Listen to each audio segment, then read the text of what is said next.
we're gonna move the table. The table.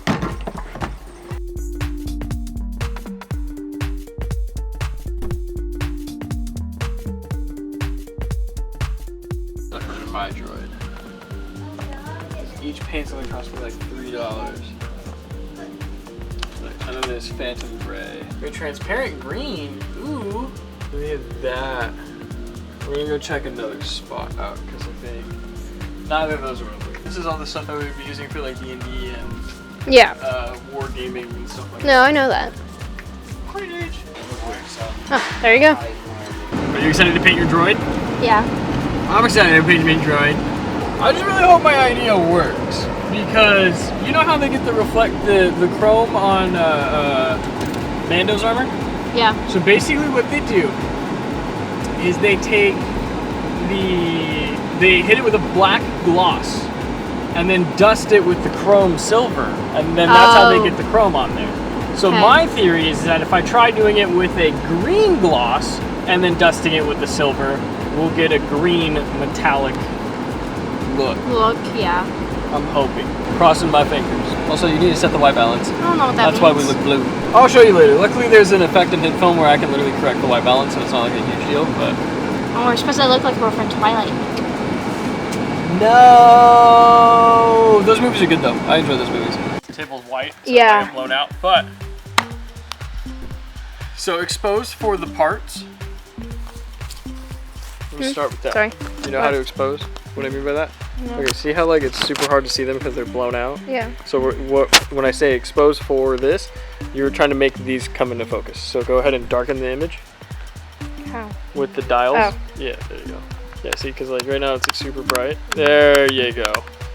Perfect. See, that's exposing for subject. Okay. So first thing, we went to Hobby Lobby. We got glitter. We got Mod Podge. Glittery Mod Podge. For the top of your droid, who, yes. Ooh, he's hot. He is. Right there. Then we've got some copper spray paint for the top of my droid. We've got the silver, we got a gloss green, we got the gray for the body of her droid, and then I have a chrome somewhere. We're gonna try that one first. But isn't this chrome? That's no metallic. Sorry. Let me see if I can find the chrome. Okay. Hello. I am very scatterbrained, so I'm sorry. So mine can't speak for Luke. This is gonna go here, and we're gonna put in some Mod Podge and glitter. The body is gonna be this. It's color. It's gray color. I don't know how well you guys can see that. Yeah, it's pretty decent. His is gonna be that, and this. He's not special, he doesn't want glitter. This is my droid, ta-da. And I'm gonna like, when I go home, because I don't live with Luke, kind of like gonna do my own thing with some paint that I have at home. So that's gonna be fun. And then other than that, we're all set. Okay. There we go. All right, so first what we're gonna do is take the sandpaper and sand where we need to. I'm gonna start testing my green first before I do anything else.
Alrighty, so here are the finished droids.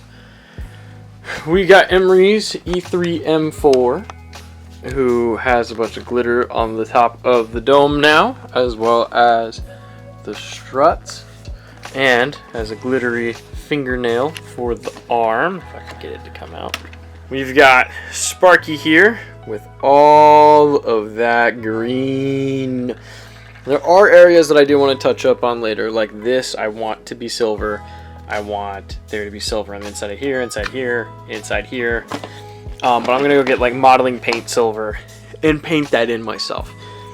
The top of the dome, I pretty much ruined. I could not get the copper to cooperate with me. As you can see right here, I was able to get it to cooperate for a little bit, but I want to make all of this paneling that copper. So I'm gonna have to just carefully go in, tape everything up, and then take an X-Acto knife and cut out the orange paneling, peel off the tape. Now only the orange is exposed, and then go painting. But we're not going to focus on that right now. Today, I want to sand my Mando. I can do whatever I want. You can't tell me what to do. Anyway, you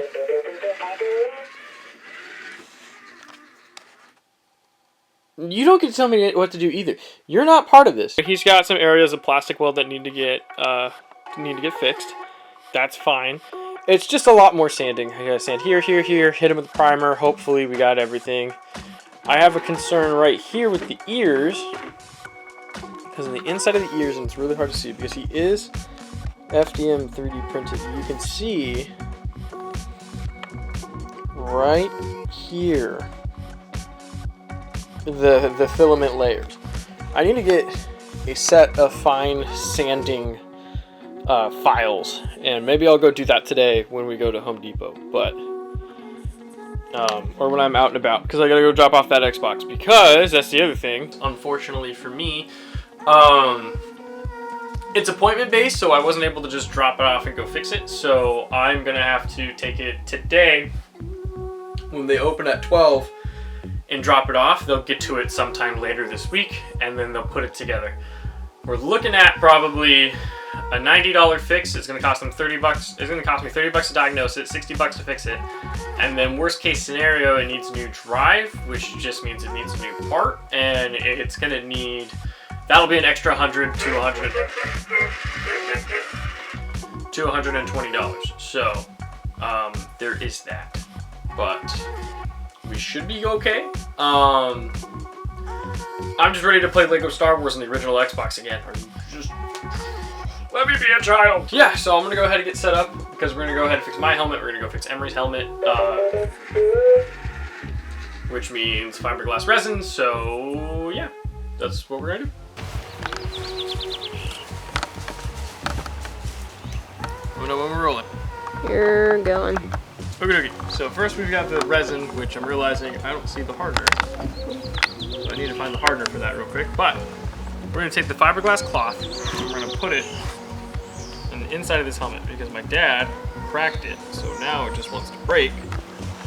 But for the most part, it held together pretty well. I'm impressed with my work. Pretty much the only thing holding it in place is E6000. We're going to go ahead and brace it. We're going to coat it in resin, especially the top up here, because the top up here needs to be smoother. And then we're going to hit it with the primer, see what spots we need to, what missed. And then we basically just sand that smooth.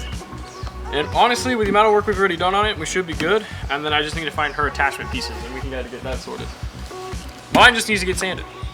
So they're almost ready to get primed and painted. How close are we? Not very, but we're getting there. This part of the process requires gloves. Problems, a little bit. I can't find the hardener to this, because what you do, these come with a little tiny bottle of hardener. It only takes a couple of drops. You take this, pour the resin you need, drop, stir stick, you mix it up until it's all nice. And you want to use multiples of these because it will get hot enough to melt through the cup. And then you lather it on there. Problem is, I don't have the hardener. If I don't have the hardener, it can't harden. and then this whole setup would have been for nothing. Found the hardware. Did you turn off the droids? No. They're gonna die. They shut off automatically. No, they don't. Yeah, they do. Since when? Mine's on all the time. Oh. And, yeah. Or at least his on switch is on the time. Anyway, okay, cool. So now I can get this started.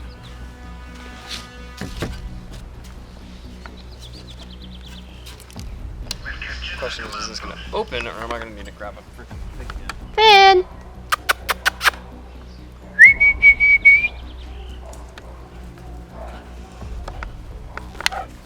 Hi, buddy. What you doing, Finn? Finn, hey.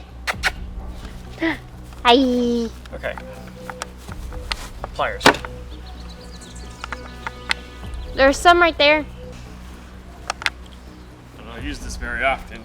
And as you can see, it's rusted over from all the rain.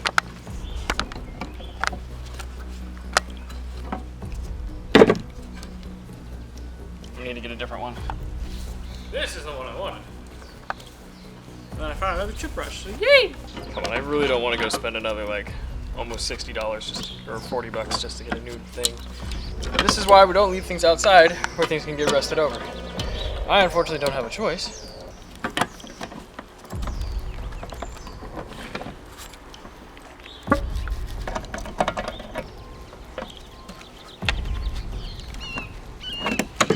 Yeah, I don't think this is happening. Which means I'm gonna need to go get new fiberglass. Or just a new type of resin. I mean, we can also try Dad when he wakes up. We could try that. Sorry, Ems, I really wanted to get to it. It's not your fault. The other thing I have in my arsenal is somewhere around here I have plastic weld, which is what this dark gray is. This dark gray and the filling of the seams and all of this is plastic weld. Because your helmet, the reason this one I coated in resin, in fiberglass, was because this helmet is built in PETG. This one was printed in PLA. PLA is a lot softer and more malleable in the heat. Yeah. Which is why I used PETG for yours. Actually, I didn't. It was a mixture of, I think somebody gave it to me, but also at the same, so it was what I had, but at the same time, it takes a lot more to heat it up in the sun. And so, living in the Central Valley of California, this material is what you need. Now, what I could do is repair work like anybody else would do. I can go get a sheet of acrylic where I can Dremel out a piece and heat it up and have it kind of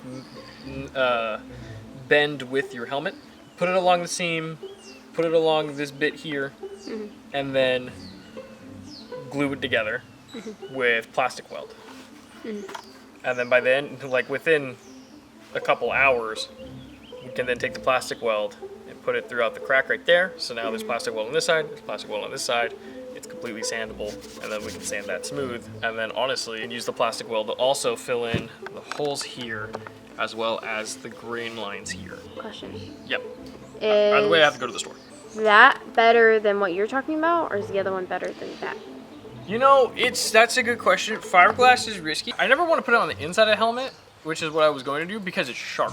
I was going to sand the hell out of it because the fibers right here that stick out, that's what gets hardened and becomes super sharp. Right. The resin people normally use for this kind of thing is a UV resin. Right. It actually hardens in the sun. Or light, but yeah. For the same price, it's only a container about like yay big. Oh, okay. Compared to fiberglass. So that I mainly got in bulk. But clearly, it doesn't matter because from the time that I use it to the time I use it again, this happens. Whereas the UV resin with resin 3D printing comes in a plastic bottle. Yeah. And it's so much easier to get open. I'm just gonna have to bite the bullet. I'm gonna buy that resin to coat my armor in. That I'm just gonna have to get rid of because I don't have a way to open it and kind of out of luck. So.